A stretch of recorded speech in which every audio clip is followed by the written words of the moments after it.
Welcome back as we prepare, yes, to get in the kitchen to make some apple sauce, but I have a feeling this is going to be even saucier as we get into our entertainment news. Yes, please. What's going down? All right, we're going to have a big focus on local news today because there's so much happening on the ground.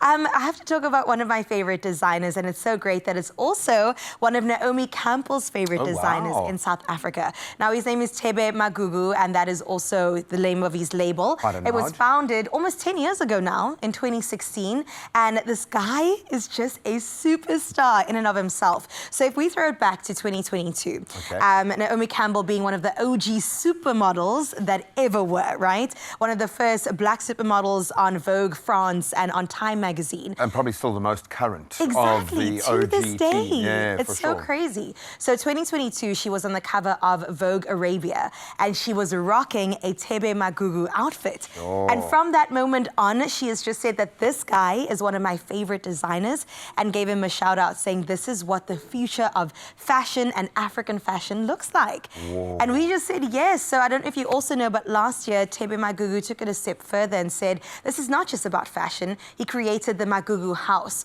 So it's all about heritage and celebrating the history of South Africa. There it is. The culture that underpins the fashion, yeah. So you go in, you see the architecture, you see all the different styling, you see the fashion being incorporated, telling this wonderful story. And I'm just like, yes, you know what? Naomi Campbell's onto something here. I love it. I can just see the commercial platforms, the different directions that you can move when you create this kind of dynamic brand and proposition. I'm on board. I'm here completely. for it. I'm talking like an evil villain. I'm so excited. But it's amazing because you know what this is going to mean for the ecosystem around him. And that's the thing. Brilliant. It's gone from Joburg to South Africa to the world, and that is what we're here for.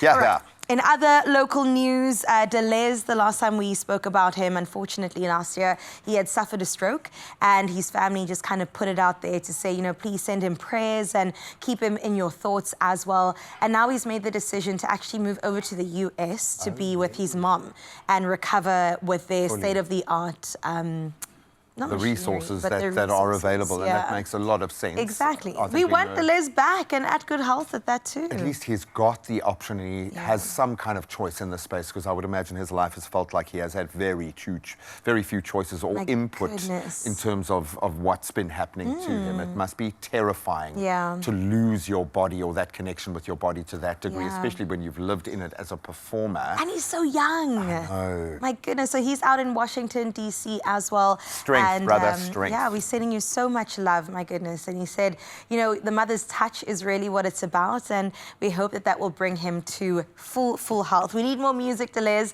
but we'll wait for your recovery in order to get there. All right, one story internationally, and then we're going to bring it home. Okay. Lady Gaga, we've got to talk about her. She blessed us with an album in the beginning of March, and we're so grateful for it. And it raised a lot of questions around some of the songs. So one of the tracks, called A Blade of Grass, people were like, is this a true story or is this not a true story? And she confirmed that her man that she's been with since 2019, the two of them met. He's a businessman, she's a superstar, and they just absolutely fell in love. He proposed to her using a blade of grass. Oh, well done, Michael. He basically, Michael said, with a woman like you, I wouldn't even know where to begin. And she said, just take a blade of grass and use that as your engagement. And he did exactly that. He followed it up with I was going to say, I'm sure that was the first step towards something a little bit more dramatic. Exactly. You saw the rock on her finger, $2 million worth. But she also now has put that blade of grass in resin and made a ring out of it. Wow. And that's the one on top of the rock. She went from grass to carrots. Great.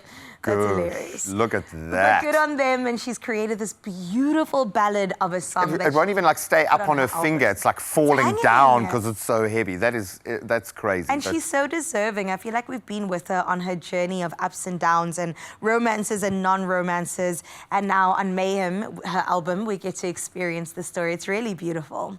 It is really, really beautiful. I'm unconvinced. Abracadabra's not my... That's the name of the song? Abracadabra. I don't know so much, eh? Yeah, it's not my favorite one, but No, man. this one in particular. Give us back half of the ring. This one, no good. This one is going to convince you, I swear. All right, that brings us to our final story. I was rushing through those because we have to. I don't know how to feel about this. Should I be excited? Should I be nervous? Should I be emotional? Okay, so excited because our heartfelt congratulations goes out to Zoe and her husband Robbie. Yes, of course. Their twin baby boys last week. Now, Zoe expressed on her Instagram just how grateful she was to be able to give birth to her 2 boys naturally. Baby A coming in at 2.6 kilograms. Baby B 27 minutes later coming in at 2.3 kilograms. And she said the best part, that they don't even have to fight over the baby. Exactly. They can just do timeshare. But you know how tiny that is. I do. Anything under 3 kilograms is small. So small. Those are little boys. And so I think the main thing is that they got through this with absolutely no complications, that she did want a natural birth. Jordan and Luke Brown Anderson entered the world. And we know that Robbie and her are going to be amazing parents. They were always cut out for this. But with twins, I would imagine there would have been a lot of nervousness. With the babies being so small, there would have been a lot of anxiety and nervousness. So many different elements. So for this to work out like a dream, and they're sitting having breakfast in bed. Yes, literally. And of course, a super healthy breakfast. But hopefully they'll be watching this right now. You guys are so missed right now. I think all of us would love to be just connecting with you and holding those little ones. But you guys have got this. You're going to be amazing parents. Absolutely. I think a celebratory applesauce would be great. I'm going to make a batch of applesauces and we're going to send them to Australia. Yes, I'm going.